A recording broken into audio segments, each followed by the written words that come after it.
Well, she wasn't ready. It was doing her hair. Oh, well. Hey, welcome to By Our Love. Not, well, it's by His love that we have love. But, hey, I'm back from Gen Con, which means nothing to most of you. And I actually have a voice. 3 days of talking made my voice go bye-bye. Hey, share, like, and hit the bell. I just need to get on and get a bell, and then we can go hit the bell, and we'll have it, and we can hit it, yeah. So what are we going to be talking about now for a little bit? Heroes of the Faith. Heroes of the Faith. And now Mary and I have some heroes of the faith. We actually shared one a month or so ago that is someone we personally know. But I thought, where's the best place to start to find heroes of the faith? The Bible. You think? Mm-hmm. Okay. Because does that give us our definition of heroes of the faith? Yes. Okay. So people who are heroes of faith have lots of faith. That's kind of easy. Yeah. Why don't you go ahead? We're going to the book of Hebrews. So we are going to go through the heroes of the faith in the book of Hebrews.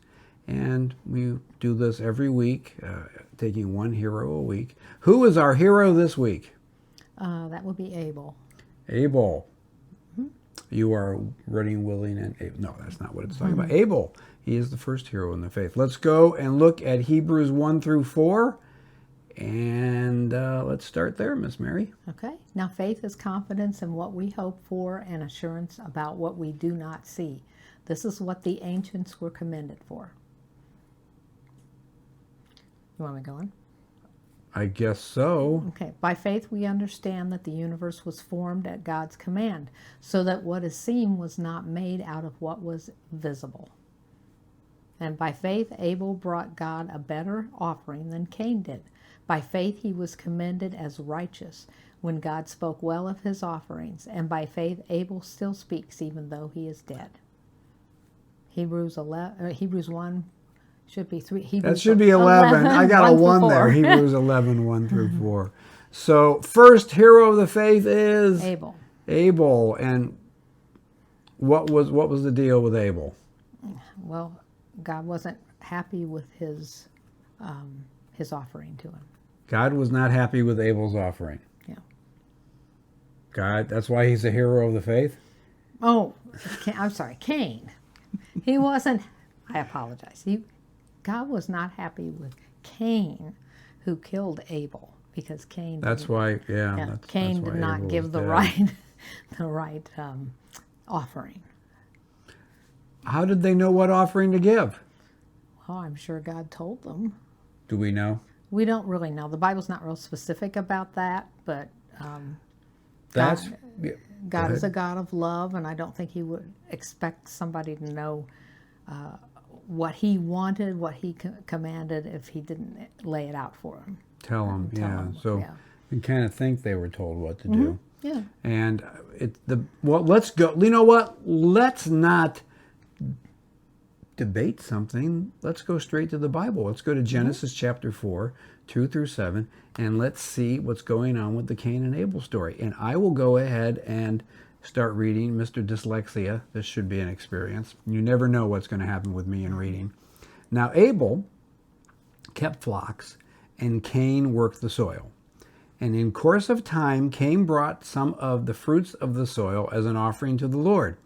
And Abel also brought an offering, fat portions from the sum of the firstborn of his flock. And we're going to stop. Well, I'll stop at 5.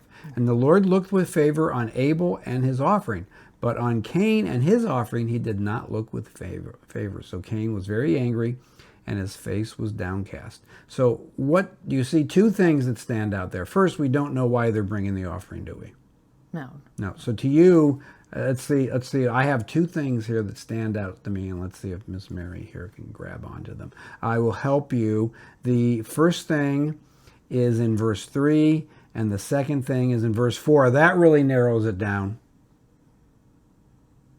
Okay, verse 3. Well, it's about bringing the first fruits of the soil. The first fruits. Well, is that what it says? Yes, it does. Does it say that? Well, it says fruits. What kind of fruits did Cain bring? Well, he brought Right there. 3 words before fruits. some. He brought some. Not the best, not the first. Well, some. it's some. It's some. It's some. It doesn't say whether it's the best or the worst or whatever, but he brought some of the fruits of the soil. And Cain did what? He worked the soil. Yeah, he worked the soil. His gift. So Cain brought some of the fruits. Now, the Bible is very specific in verse 4 about what Abel did. What did Abel do, Mary? Well, he brought the fat portions from some of the firstborn of his flock. That's where I kind of feel like the firstborn of his flock and the first fruits. So that's where you got the first from, was from the I'm 4. thinking Yeah. Probably. So do you think Cain brought the first fruits? No. Because the Bible is pretty clear. He brought some of the fruit. And Abel brought the first what?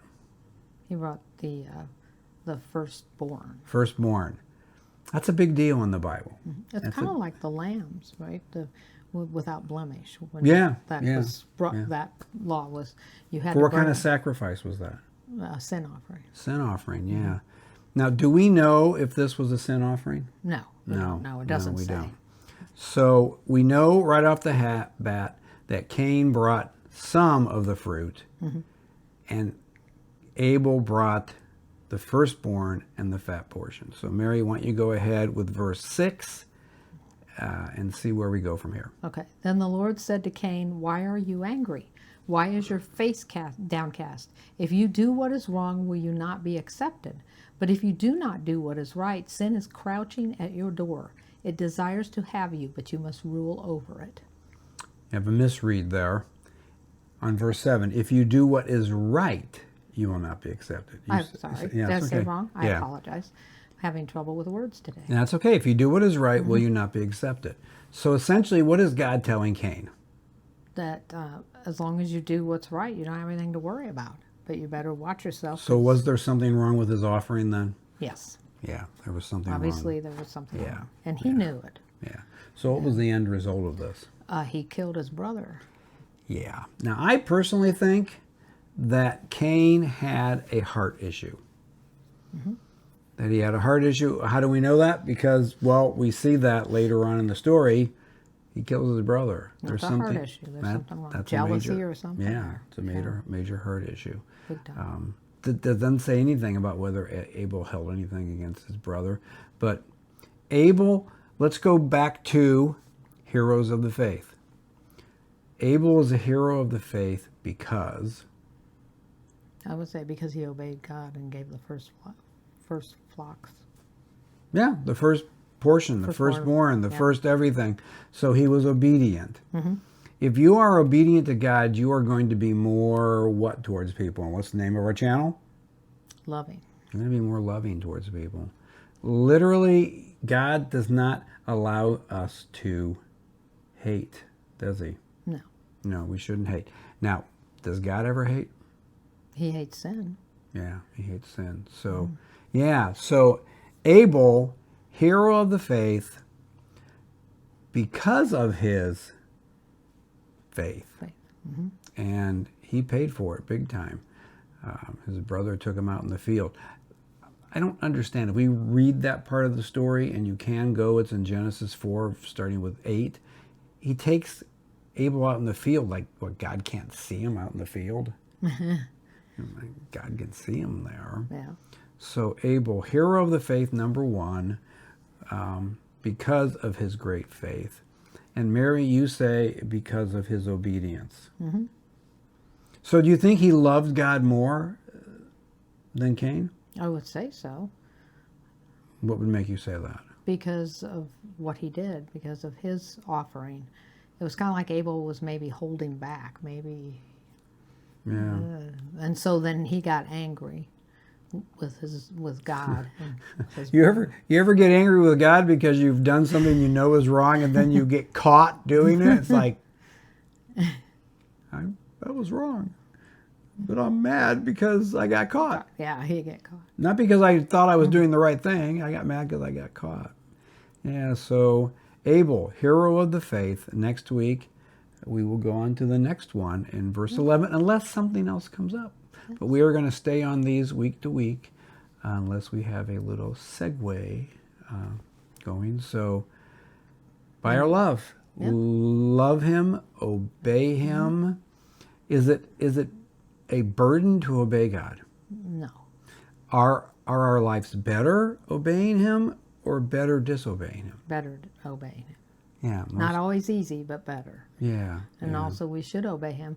Then that way we are showing our love for him by obeying him. And what are we supposed to do with each other if we're obeying him? Love each other. Love each other. Remember, it's not about being right. No. It's about being loving. Need to get in my head. Me too. Hey, share this with someone. Like it. Hit the bell. Ding, ding, ding.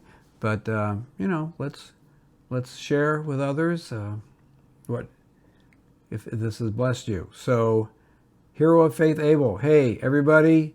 Thanks for joining Miss Mary and I. Miss Mary. I'm so used to calling her Miss Mary from years of children's ministry. Are you Miss Mary? I am. Do you prefer Miss Mary? Whatever. Hey, everyone comment and say, hey, Miss Mary, we love you, because you're not him. Hey, everybody. Bye. God bless you. God bless. See you next week.